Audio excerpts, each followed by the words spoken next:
Just a small town girl living in a lonely world. She took the midnight train going anywhere. Just a city boy, born and raised in South Detroit. He took the midnight train going anywhere.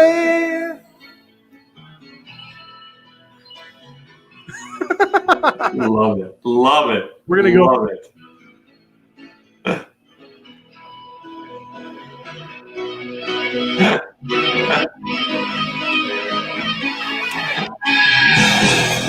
I see it in a smoky room. Smell the wine and cheap perfume. What's up, Jeff? How are you, man? Love that intro. One of my favorite songs. Obviously, you know that. All right, so just before, first of all, welcome to the Greatness Machine. I'm your host, Darius Mirshahzadeh, and boy, do we have a special guest for you today, my man, Jeff Lopes. What's up, brother? Nothing much, man. Thank you for having me. I'm excited about this. This is going to be a fun little conversation today. Oh, I can't wait. So before we get started, I got to tell you this funny story. So I'm getting ready for the show, and I go into my bedroom and to change my. You can't tell, but I have like a T-shirt on with a design, and so I go to change my T-shirt. And I go in there and I go to my wife. I'm like, what should I sing, Jeff? And I swear to God this happened. She's like, oh, you should sing Don't Stop Believing. Now I was like, oh, that's a cool idea. And by the way, I've already sung this song to a group like a few months ago. So I usually don't like to repeat the songs. So I'm like, well, let me go see what his favorite song is. And I look in the Calendly and you have Don't Fucking Stop Believing in there. And I was like, what are the chances? Literally, my wife throws it out. I was like, oh, we're singing Don't Stop Believing. So how random is that, right? I love it. I love it. It's one of those classic bar songs, right? And it's like 2 a.m. You hear it at the bar. You know it's time to leave. Don't Stop Believing, baby. You know, it's such a classic. Guys, welcome to the Greatness Machine. As you guys know, the Greatness Machine, we're about two things. People who are living their passions and those who are creating greatness in the world.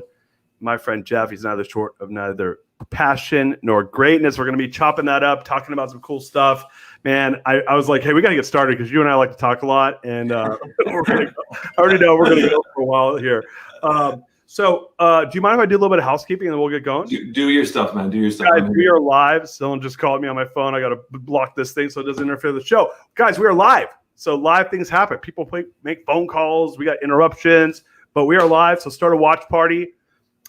Hit the like button. Ask us questions. So we're going to be going through a bunch of stuff. We got a badass here and my buddy Jeff.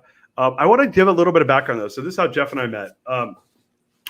We had a past guest, Adam Jablin, who is, dude, just a freaking stud. I love him. And he and I hit it off like gangbusters. And then I saw you and him connecting on Facebook. And I was like, I don't know if I hit you up or you hit me up or Adam told me I should hit you up. But there's some connection there with Adam being like, you guys need to connect. And so right away we got on a call. And I was like, man, I like this guy. Like you are heart-centered, bro. You have like so many cool things going on. And I just felt like we were on the similar path. I'm like, man, I can't wait to have you on the show. So welcome to the show, my friend. I'm greatly appreciating it. It was. I'm grateful for obviously Adam connecting us. It was actually Adam to send us a message for us to connect, and the rest is history. And I'm here, and I'm going to have you on my show in a couple of weeks. Or this is a great relationship and hopefully a long-term friendship. So I'm excited to be here. Thank you for having me with it. Yeah, it's dude. The pleasure is more mine than yours. I'm going to own that. I want to do your formal bio though, so that the audience here knows who the man of the hour here. So guys, Jeff is an entrepreneur. He's based in Toronto. He's a founder of corporations like KimoraWare, and he's dedicated to providing the boxing and martial arts equipment industry with the highest quality of products in true blue homes. His vacation rental business. So you got VRBO, vacation rentals. You got the MMA business, the mixed martial art and boxing business, and Jeff Knows Inc. podcast. And dude, for those of you that have not checked this out, he is interviewing freaking badasses. And they're talking about all things like finance, entrepreneurism, just super inspiring stories. And you're doing a bunch of stuff with the dad space, isn't that correct? Yeah. I'm into that right now. That's not on the bio, man. I just knew that from when we talked. So, brother, like, I want to take a step back because I just want to say this about you. Yeah. So first of all, you and I think have we're we like being connectors, right? Like 100%. Like it happens, like you do it without thinking about it, right? Yeah. It's just like you see somebody, you're like, I want to meet that person. And then you go and meet them. And so this is I never told you this, and we've only talked twice, but but this was my first impression of you. And it was like, I want to meet this guy. Like, number one, how the hell do you know all these famous people? Oh, you're talking about the photos? Yeah. So my was like, how does Jeff know all? Like, I was like, and brother, it doesn't. So some people, when they post pictures of themselves, let me just say this: Jeff has pictures of him with like legit A-list people, which I'm just gonna say this. I don't give a shit if you are famous or not, but I'm always intrigued by like the ability to get in front of people like that, because it means either you're trying really hard or you're really good at it, or a combination thereof.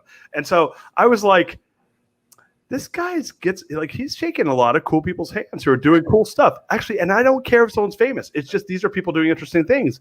And so then I was like, and this was the kicker. There's people that you see that do that. You could tell they just want the photo for their wall. And then there's people that do it that genuinely look like they're pumped.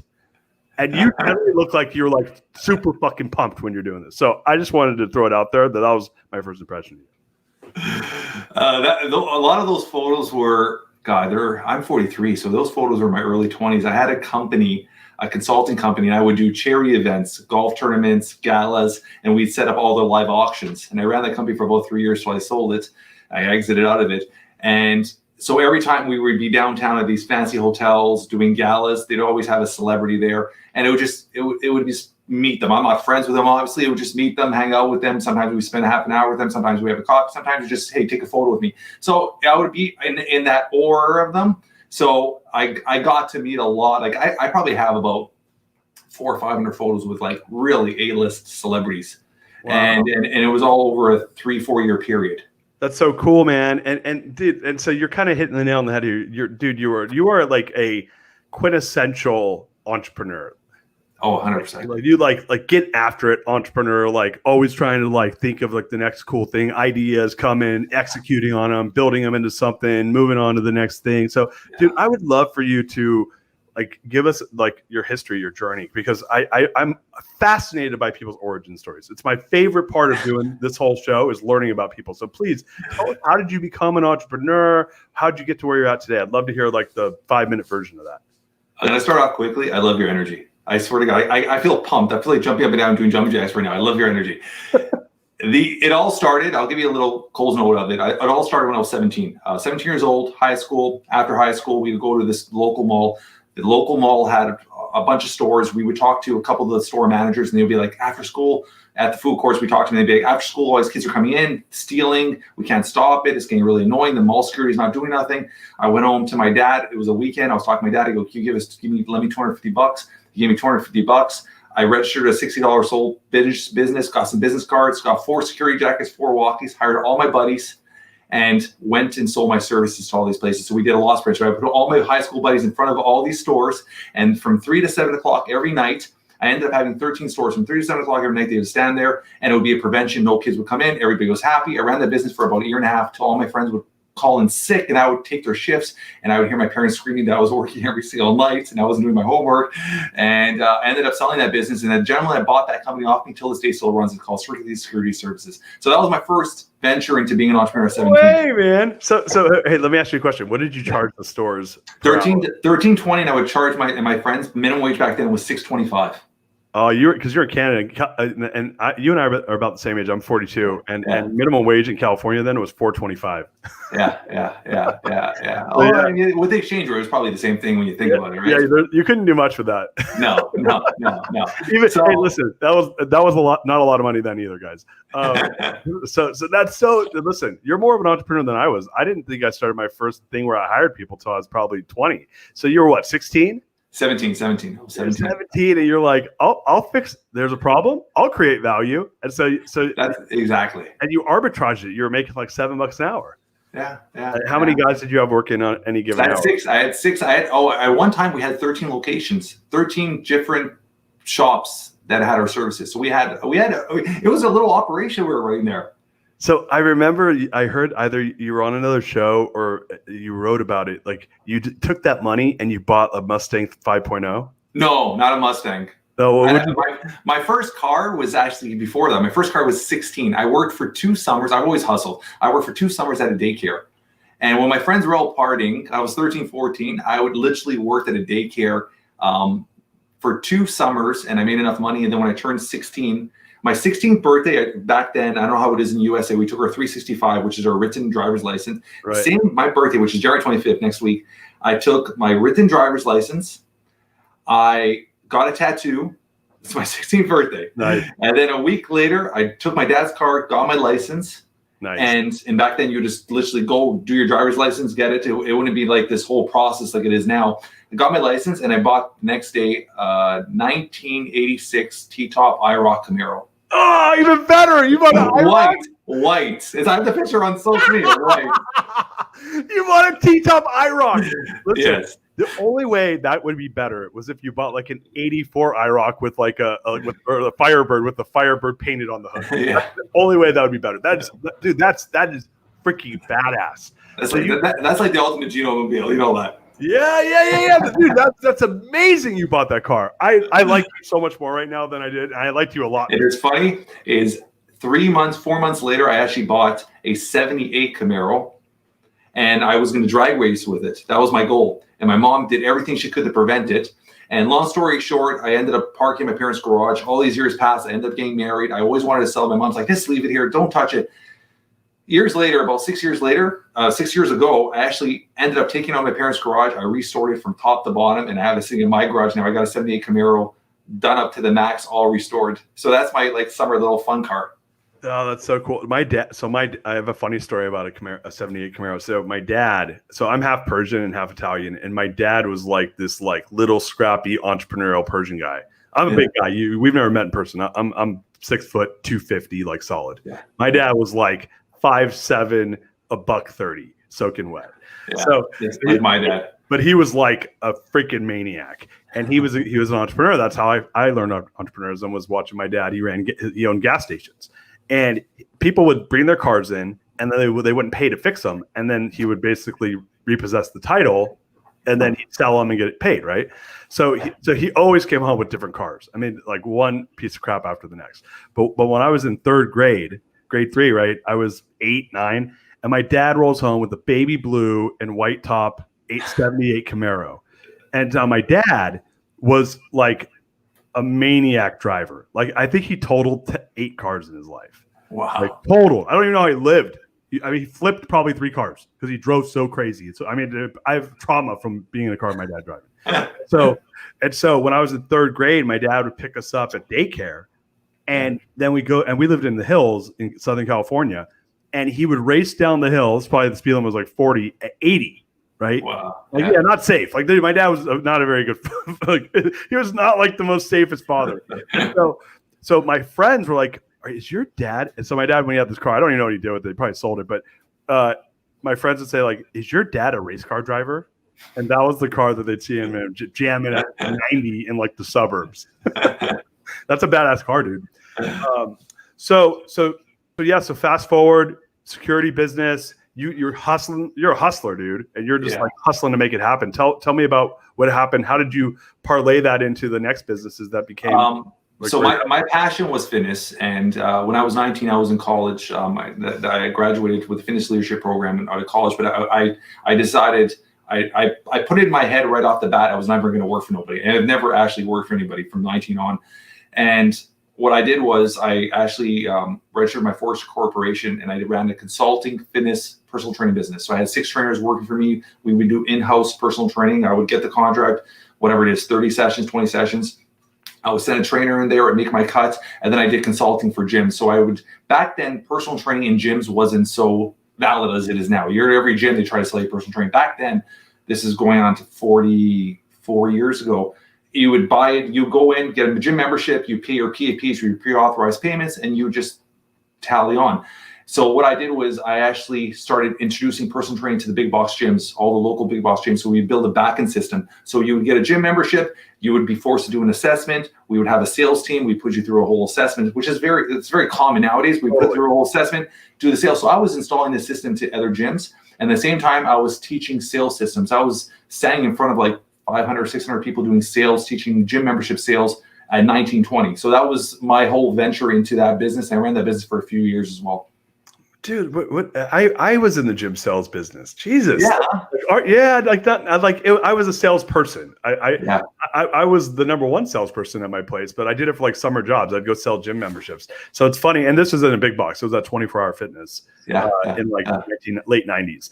But yeah, man, that's so crazy. So you did that. And then did you sell that business or what would you do? That ended up business. I just ended up closing that business. So I had a handful of trainers that were getting into causing more stress than anything. A few of them injured their clients. I was dealing with insurances. And then a couple of my trainers were, what's the easiest way to say it? They were sleeping with their clients and husbands were finding out. And what's wrong with that? It just became a very stressful time. And I thought, you know what, at this point, I saw the opportunity with the consulting, which we talked about for the events, and I had an opportunity to jump into that. And that's where I ventured onto. Nice. And so you did the events thing, and how I've had a couple of gyms I've built and sold. So so you're doing the gym thing. Get us to Kimura, because that's been the big business that's become the platform that you've kind of leveraged. I want to hear all. So I've always been involved in martial arts, and in 2005, I saw the UFC was just starting to take off. Ultimate martial arts, and it was just starting to take off, and it was just still at the verge. And I saw, you know what, there's a need there. But I thought, how am I going to brand myself? I wasn't into the hard goods. How was I going to brand myself and build a name? Because I didn't want to jump right into the equipment because there is a big investment. So I said, let me start off with a t-shirt brand or apparel brand. Let me build a brand. And that's what I started off with. And when I started the brand, I thought of the longevity of the brand, because a lot of the companies, they had these very tough names like Tab, like all these very aggressive names. And I thought, let me pick a name that I could transfer later on into something else, which I got the name Kimura, which is a very popular last Japanese name, and it actually stands for big tree in little town. So you're the big dog kind of thing. So I picked the name Kimura when I add the word where to it. And when I started that business, it was quickly, I took off with it. I literally got about 25, 26 pro athletes in the UFC. I was sponsoring them. I was doing all these walkout shirts. I was in all the little toys at Walmart. It was all in Kimura. It was really taking off really quickly. But then all these big brands came in, like the Tapos and Flish, all these massive brands with a lot of deep pockets, and they started throwing money at all these athletes, and I couldn't compete with that. And I realized really quickly I had to pivot the company, and I pivoted right into equipment. And from there on, in the last 15 years, which is, as we talked about today, is our 15-year anniversary for the brand Kimura, where I've pivoted that company about 5-6 times. I always try to look at where the market is trending, and I try to pivot a different way. And I've done that so many times. We went from a premium brand of equipment to a entry level and a premium brand, to customizations, to now more fitness equipment. We're always pivoting, trying to be ahead of the curve. And it's 15 years later, we're killing it still. So I in 1994, when they did UFC 1, me and my like when it was straight up blood sport. Like I was a freshman, I was sophomore in high school. Me and all my buddies watched that UFC 1. Yeah. And so I was into UFC, and then it got banned. It was like, I don't know if you remember, like like pay-per-view banned the hell out of it because it was like pretty brutal. Yeah. And so in 04, 05, when they did like the Ultimate Fighter TV show, that's what kind of made it pick back up. It got a lot of popularity. Yeah. My brother and I were really into it, and so I was running a mortgage bank at the time. We were doing really well. And I was like, hey, my brother, who he's actually was a professional Muay Thai fighter. Oh, awesome. So he fought in Thailand, and he's like, and I was a wrestler in college. So we were into the mixed martial. Yeah, big time. There's ever been one sport, like most people are like, what sports do you watch? The only sport I've ever actually watched on a regular basis was mixed MMA, UFC. Seriously, huh? Yeah. Until probably I had my first son, and then I was like watching UFC with the 1-year-old felt a little off. So I thought my wife wasn't cool with it, so I stopped. But I in 05 I was really into it. So I was like, all right. And Chuck Liddell was really big back then, right? Yeah, massive. So I hit up Chuck Liddell and almost hired him to do a one-on-one session with my brother for training. And I went to do it, but I couldn't figure out the money wasn't the issue. It was like it was expensive. It was $5,000 for like a 1-hour session. But I ended up, I was like, man, this is going to work. Like getting him there because he lives in San Luis Obispo, California. Yeah. My brother and I were in San Francisco. So what we did instead is we bought each other front row tickets to Chuck Liddell, Randy Couture. And we went to that, and we were in that fight. Like, we went to that fight. That's awesome. So the funniest part of this whole story is we're watching the fight, and we're partying hard. Like, I know you've probably been to UFC fights. It's a party. Like, you rage while you're watching the fights. My brother, Liddell wins, right, as we all does the world famous thing where he like that was that fight. My brother jumps over the railing and tries running into the octagon. He got so excited. He tried running into the octagon, and security grabbed him. Like, and they were cool about it. But he was so happy that he tried doing that. So anyway, I love UFC, man. That's cool. That's really cool that you figured out a way, because what so many times people do is they run into the wall with their business, right? They'll have something bad happen and they go, oh, I'm done. And then they kind of dwindle away. But you've obviously had that entrepreneurial spirit where you figured out a way to pivot and to stay in business 15 years. What is there? Probably less than a 1% chance of that. The numbers are like meek. Yeah. Really bad. 100%. And so are you guys based in Toronto at the Kimura brand, the Kimura wear? Yeah. Oh, Brampton, Ontario, which is about, from the actual city of Toronto, we're about 30-minute drive from there. No, okay, cool. And you're in Ontario? Yeah. Want to see my connection to Ontario? Who's your connection to Ontario? This is my buddy's company. It's Riverdale Poultry. If you eat chicken in Canada, you're eating their chicken, and it's in Elmira, Ontario. Love it. a little plug there. No, I'm their coach. So it's awesome. We talk about chicken. These guys are like these hardcore bankers who love it. Anyway, no, man, I love it, dude. So you went from there. You got into the vacation rental business, real estate business. I'd love to hear about that. Yeah, there's a little backstory to that, and I'll do a little, like I said, Cole's will speed up on that. 12 years ago, and you know my story. 12 years ago, life was crazy. I was working insane hours. I was married. I had a 2-year-old daughter, 1.5-year-old daughter, and my wife was then pregnant with my son Tiago. And it was a Friday afternoon, and it was one of those FU moments in life. This hit us. I came home. Long story short, my wife was rushed to the hospital for emergency C-section. I almost lost my wife and my son that night. Wow. And we didn't think my son was going to make it to the point where they pulled me in a room and said, listen, he's probably got about half an hour left. Do you want a name? And we didn't even have a name for him. And I called him Tiago, which means God's warrior. I just picked that name out of nowhere. He wasn't even supposed to be named that. And from there, he was going to be, they took him to emergency to another hospital. Thank the Lord, we have one of the best hospitals in the world in Toronto. It's called Sick Kids Hospital. It's a level 5 hospital. But the hospital was full. They didn't have any space for him. And they were taken to another hospital. And unfortunately, another baby passed, which opened up a bed, and they were able to turn around and get him there. So he's had so many moments in his life, or just like these switching moments. And I got moments that would literally bring tears in anybody's eyes. And through the next 4 months, Sick Kids became our home. We were at Sick Kids. He spent the next 4 months. After about 4 months, I was ready to take him home. I was so involved with the doctors. He was my purpose. My purpose is to get him home. And at 4 months, I needed to get him home. And he was only 4.5 pounds. We had to put a lot of pressure on the doctors to get him to release him. And finally, when they released him, the day they discharged him, they had to give him a diagnosis label, and they labeled him with CP, cerebral palsy. Wow. And they told us he would be in a wheelchair and he would be confined to a wheelchair. We had to accept the outcome of the situation. And that was my aha moment. And I couldn't accept it. I didn't sign the papers. I took them. We went home. And that was my journey started. Honestly, Darius, for the next, year and a half, I would roll his legs, stretch him out, do every therapy possible, do points on his toes. I did everything possible to get him to move his legs. And then from there, we ended up, it was a crazy little story I tell a lot of people, is my mom found these cowboy boots, these used cowboy boots, these tiny little, they were stiff and hard. And she came to me one day, she goes, these are really heavy. Maybe if you put them on Tiago's legs, and if he's got to lift his legs, maybe it'll force him to start walking. So there's a rec center by my house, and I would go there hours at a day on my hands and knees and walk back and forth with him. Every day I was crazy with this little 1-year-old with these cowboy boots. And I finally got him to get in the habit and the movement of walking. And from there, we were able to put him into AFOs, which is braces. So braces, we were told he would be on until he's 18. And my journey continued, and long story short is he's just past his 12th birthday. Wow. And prior to his 12th birthday, he's out of his braces, getting ready to run his first marathon. No way. And I swear to God, look at the storyline, the photos. This kid is the most incredible, sweetest little angel. Oh, I'm dead serious. This is the most incredible story. And that'll fast forward a lot of my other stories I'm going to give you. But when we brought him home, I realized that I needed to spend a lot of time with him. I realized my family had to become my purpose.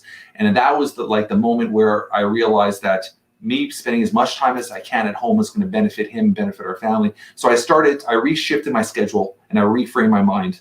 And I started to understand it's not, I got to go home for dinner. I could be home for dinner. I don't have to pick up my kids from school. I get to pick up my kids from. I reframed my mind and I started focusing my schedule on my family. So every single month is I put my family schedule and then I put my business and everything else around my schedule. Yeah. And in order to do that, I realized I needed more passive income. And I thought, what is the easiest, simplest way to get passive income is to invest in real estate. And real estate that turns around gives you income. So I focus on the vacation rental business. And one property went from 2 to 3 to 4. And at a beautiful place called Blue Mountain, which is a 4-season, 5-star area in Ontario. And from there, I'm in the process right now of building out a 16-acre cabin resort up in Muskoka, Ontario. So that has become a huge part of it. And then I really focused on the commercial real estate side as well, because having tenants in there too. So I focused on real estate that was going to give me money back. And then at the same time too, I didn't know where my son's future was. And I wanted, if something were to happen to me, you know how companies are, they come and go. Right. Comore is a great company, but I'm still the face of the brand. If something were to happen to me, this company would fall apart. And as much as I hate that aspect of it, but it's the reality. So I realized that having set value and set assets that were bringing income would set his future, because I wasn't aware of where his future is. And now he's at the point where he should have a normal future. He's doing so amazing. So, but that's where I got into the vacation rentals, which is True Blue Homes and the vacation rental property. So that's kind of a little cold note on that. Wow. Let me ask a question. So with Amber Vilhauer, who I love, just commented, what an inspiring story. And like, she just took the words out of my mouth. So was he born? How premature was your son born? He was born at 32 weeks. Wow. He was born with, what happened was just a quick little thing was my wife ended up catching a virus back then. And that virus went into the baby and he became anemic, and she wasn't aware of it. And she thought she had a cold. And then she called her doctor, and the doctor was like, "Oh, you got a cold, have some chicken soup, stay home for the day." But she ended up going to work. And it was like this instinct. My mom that never gets involved in a relationship called me some good reason, talked to her that day, and called me about 4 or 5 times. Says, "Take Lucy to the hospital. Take her to the hospital when you get home. Take her. Just check out the baby. So I got home that night. She finished work. She got home, and over 2 days she looked very thin. She like sucked right in her face. And what was happening was the baby was anemic in her, and he needed fluids to survive, and he was draining all the fluids out of her. Wow. So when he was born, he was actually almost 9 pounds. But when they took the negative water out of him for the first 3-4 days, they got him down. He was down to about 2 pounds. Holy moly! And you know a crazy story? I'm going to give you a little crazy story. So many stories. This kid's been through hell and back, and he's honestly, Darius, the sweetest angel. My son goes to bed every single night, wakes up, the first thing he's got to do is give you a hug and a kiss. The most sweetest, kindest soul. I get goosebumps. Like the lessons I've learned from him, and he thinks I've helped him. The lessons I've learned in how I've become a man and how mentally strong I've become, because seeing this kid that he doesn't fear nothing. He's fearless, completely fearless.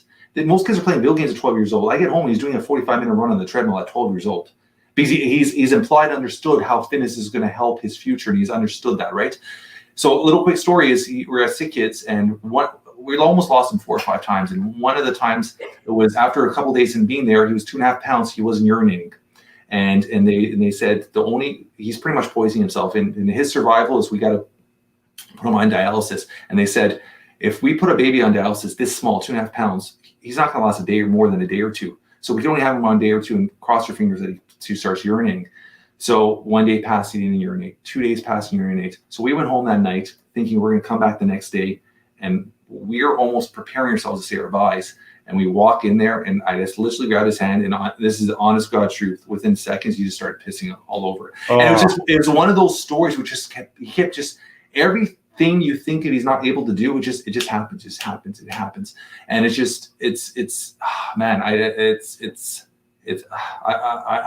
speechless every time I talk about him, because he's such a miracle for us, right? Yeah, man, I love it. I mean, it's funny. Like, the one thing I think that kids teach you that when you're talking right now, just making me feel this is you know, and I say this to people when they're like worried about having kids, like, oh, my life's going to change and this, that, and the other. And I'm like, yeah, it's like the best change you've ever had. Number one. Number two, like, and especially I think in your situation where this was like a very like challenging birth and a challenge, you know, he's had a lot more challenges than a child that doesn't have those challenges, where it's just like, you know, the normal stuff. And to see him overcome that must be so much more rewarding too. But having a kid is the first time, at least in my experience, of loving someone more than yourself, you know. 100%. Yeah. So it's like, I could hear that in your voice, man. Like and you learn so much from that process. And so that's so cool, man. I'm so glad your son's like just getting what he needs. And it sounds like you really invested how you needed to show up for him. And it's just constantly, it's a constant show up. You're doing it every day. You're waking up every day knowing as a parent, either directly or indirectly, you're a mentor to them. And you're constantly teaching them lessons when you're not even paying attention, teaching them lessons. I know this is becoming a dad show now, which is kind of what we do. We'll talk about that. I'll give you a quick little lesson. Little story.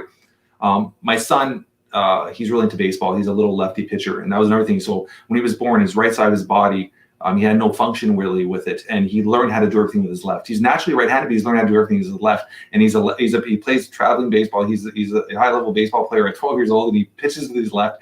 And we're at a training facility a couple months ago, and he was pitching, and we had a radar gun on him, and he was hitting like 52, 53 miles an hour for 12 years. Pretty, really, really well, right? And these two kids walk in, and they're about 15, 16-year-old high school kids, and don't play baseball. They came to do the batting cages, and they saw us the radar gun, and they're like, hey, can I use the radar gun? We just want to see how hard we throw. I'm like, yeah, whatever. Here, I gave it to them. They're throwing. And then they come back and they look at me there and they're like, oh, here you go. Thank you for using it. And thanks for letting us use it. And I go, what'd you guys pitch at? And they're like, oh, we hit like 40, 41. And these kids are like 15, 16. I'm like, oh, my son's 12. And he's hitting like 52, 53. And I just said that. So we get in the car. Nothing happens. We get in the car and we're driving home. My son's so quiet. It's my little 12-year-old. So quiet. And I'm like, T, what's wrong with you? And he's like, Dad, I want to talk about something. I go, what? He goes, why'd you say that to that kid, those kids? And I said, what do you mean what I said to those kids? I go, you said my son does this and he pitches 52, 53. And I said, what does that mean? He goes, you've taught me since I remember, always treat everybody fairly and never compare yourself to no one else. Wow. He goes, you compared those boys to what I do, first off. And second, you made them feel inferior by saying that. And I was like, I didn't know what to say. I'm like, this is my little 12-year-old. I was just like, and I was like, I took a deep breath and I was like, I sat there for a sec and I looked at him and I go, you're right, Tina. I go, I apologize. But it's really important to parents understand is even indirectly, the lessons you're teaching them is so important. Yeah. So being very present and aware of how you react around your children is so valid to how you treat them. And even as a couple, how do you act? How do you react around them? How do you react to moments? And I teach a lot of stuff like that as a dad coach. You could call a dad entrepreneurial coach. Like you've had a bad day, you get home, don't take that in the house. Take a deep breath. Look in the rearview mirror. Reset yourself. Reset your mind.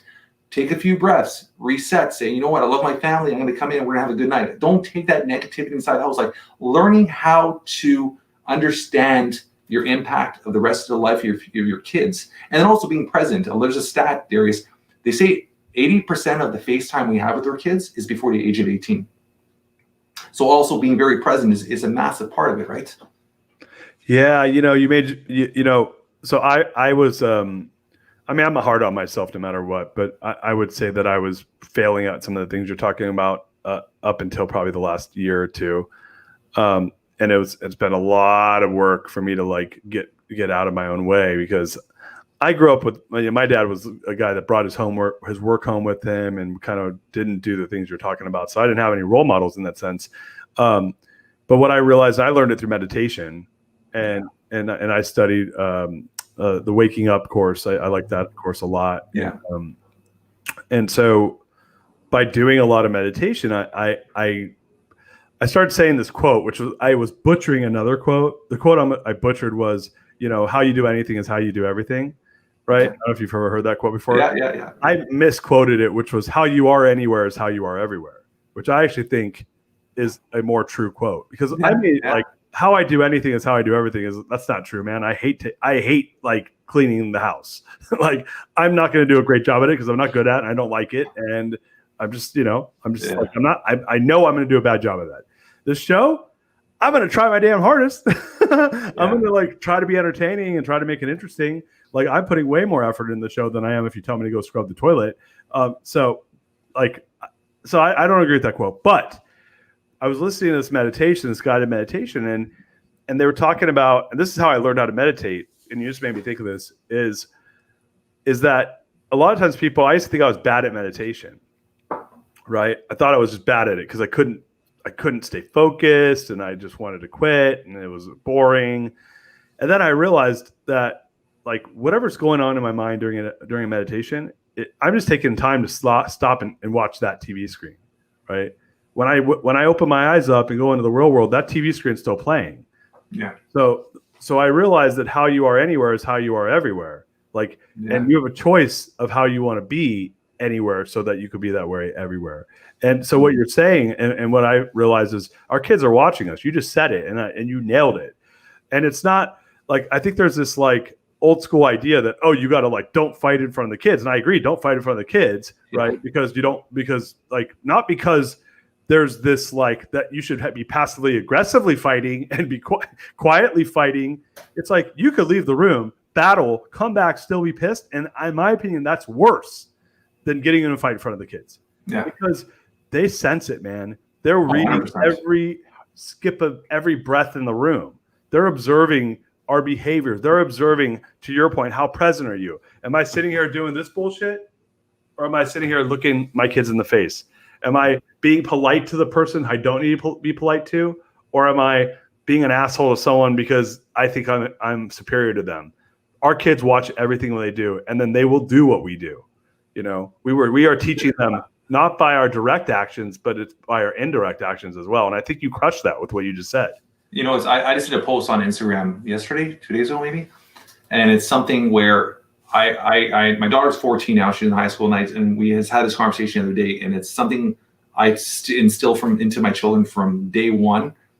Is there's a saying where I could call you a name, you're going to forget about it. I could be an a-hole to you, you're going to forget about it. But how I made you feel today, you're going to remember the rest of your life. So being aware of how you make other people feel when you're around is probably the most important lesson you could teach your kids, because it's something they're going to take with them the rest of their lives. So I think it's very crucial as a parent is just understanding that you're going to have an argument with your wife, but it's just how you react after the argument. Do you make up? Do you show that you love each other? There's moments too, and also you have to make your children understand from a very young age, the world isn't full of roses.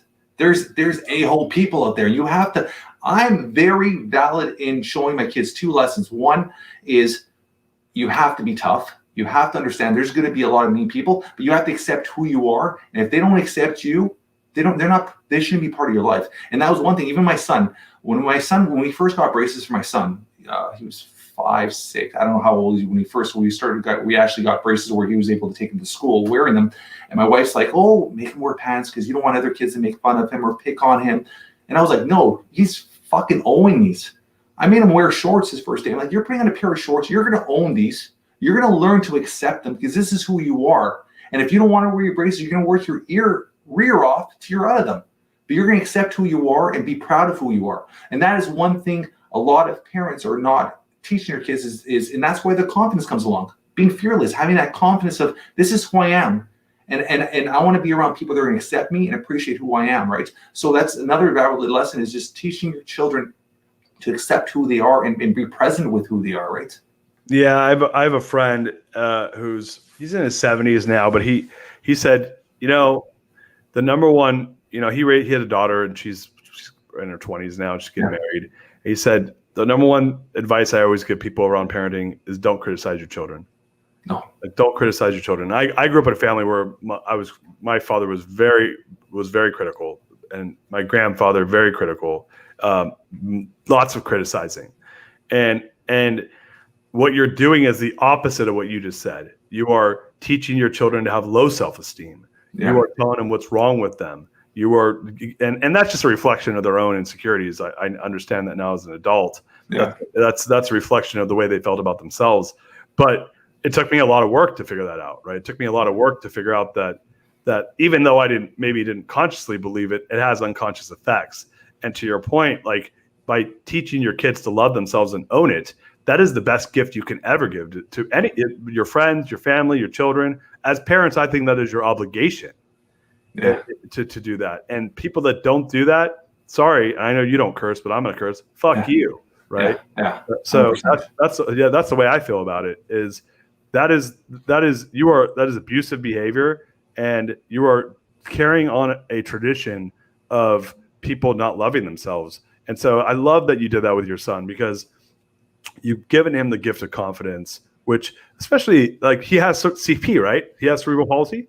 Yeah. Right. So like he's got to fight with that. That by itself, he's got to fight with that. Right. That's a problem, that no matter what, that disease is going to be there doing its thing no matter what. And he's got to go against that. Right. Yeah. So that's where I'm like, right on, man. And if only more dads could be like you, the world would be, we wouldn't have the problems we're having in the United States right now, and probably worldwide, if every dad was doing the shit you're talking about. Yeah, I appreciate that. There's one thing I do too. I always tell everybody is obviously the manifestation of your mind too, right? And I'm a big believer in that. And one thing I do, and I know our time is limited here, but one thing I've done years ago, and I did a post of this a few years back, is when my kids were, God, this is going on 4 or 5 years ago, I got these signs made, and it says "Believe in yourself." And I got these 2 wood signs made, and I put it outside their bedroom door, each one. And I would make them, and I still to this day, before they go to bed every night, I would make them look up and read it to themselves. And it's building that self-confidence of consistently saying something repetitively to yourself. You start believing it. Mm-hmm. And believing you could achieve something, right? And having that mindset that they're constantly going to achieve something, and they have to support their parents that believe in them too, right? So that's another thing too. You could, as parents, you could also do. Yeah, and we're talking about this like it's NLP, right? This is just that neuro-linguistic programming. Our words equal our results, right? My book 100%. Is all about that. But so let's talk about this, because obviously you're doing some cool stuff, and we're kind of rounding time out here.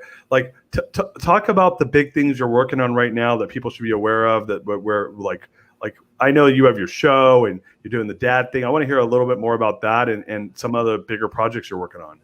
Yeah. So how it all started was obviously when the pandemic hit, I had a little bit more time on my hands, and instead of taking a step back, I ended up putting my foot on the gas, and I went full blown.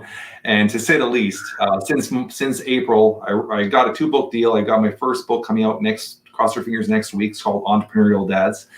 I built a whole platform, which we did a soft launch last week, which is Man's Purpose, which is kind of a membership base for entrepreneurial dads, where we teach them lessons. We build a brotherhood.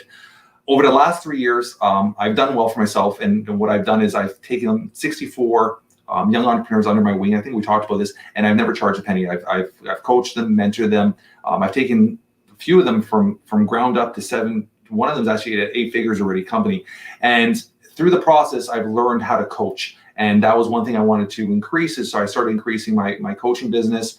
I built this platform, got the book deal, and then I also started the Jeff Lopes podcast, which is, we've pre-recorded over 100 episodes since March. So life's been pretty amazing. And I actually got certified as NLP and as a life coach in the same process, right? So right now I have Man's Purpose, which is essentially an entrepreneurial dad's platform, and where you're getting so much value, so much lessons. It's a brotherhood. We could grow, communicate, network, which is a huge part of what I do as well, and grow together. So that's essentially where I am at this point. Plus I still have my other companies as well. So busy, but amazing. Life is wonderful. Brother, I mean, you're a world changer, brother. I mean, you're doing cool things. Like just, I love your approach, and I'm so excited for us to just keep building this relationship and to be a part of your world. And man, I really thank you so much for coming on here and hanging out with me. This is cool. I love it. We could have been on you for a couple more hours, man. I know. So hey, dude, why don't you plug where people could find you, the name of your book, where they can buy that, all the stuff. Why don't you plug it? We'll put it in the comments, and we'll get you out of here.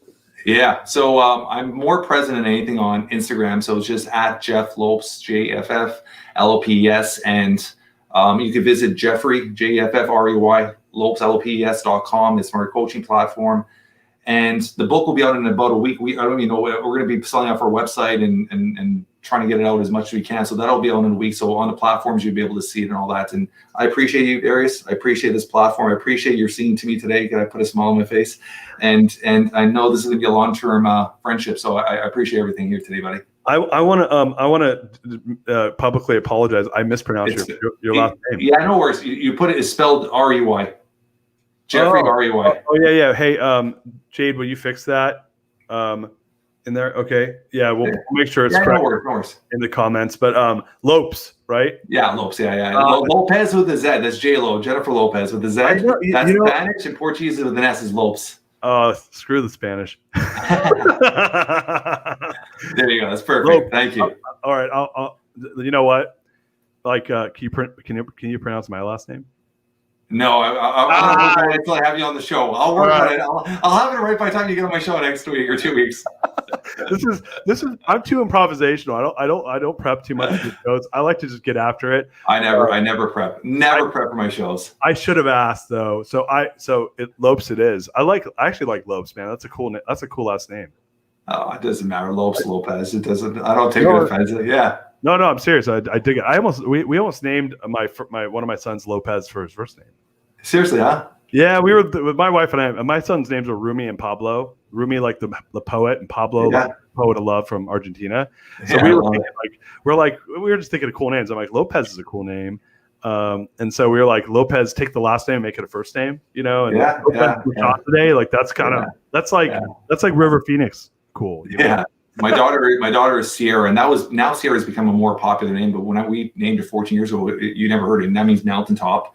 Yeah. And then my son, like I told you the story, Tiago means God's warrior, and that wasn't even supposed to be his name. Yeah, that was just the last second. It was just like I just came to my head and I wrote it down. And that was it. And the rest is history, right?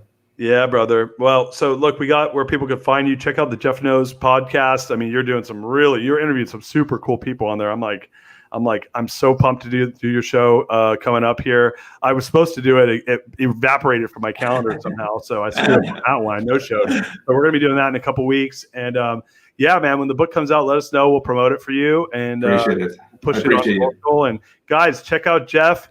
He's doing some tons of cool things. With that said, guys, we're going to wrap it up. Appreciate you guys. We're on Clubhouse a bunch right now. I've seen Jeff on there. I've been stalking him. I'm trying to get him in the rooms with me. But I'm on Clubhouse, so you guys can come and hang out. And I got another show this afternoon with Michael. So that'll be a fun conversation. He's doing a bunch of stuff in the entrepreneurial world. And with that said, we're going to wrap it up. Guys, go to YouTube, subscribe to the channel, go on the website, hit us up, get on our mail list. We don't spam. We got my course coming out. For those of you guys that are trying to build core value-driven organizations and, you want to do it the right way, the course is a workshop/course on how to do that. That's coming out at the end of the month. So you're going to want to go subscribe to my website so you can get the news on that. And with that said, man, dude, so appreciative of you, my brother. Thank you, brother. And thank you so much for being on the show. Keep killing it, man. Have a great day. You too, brother. Peace out, everybody. We love you. We'll talk to you guys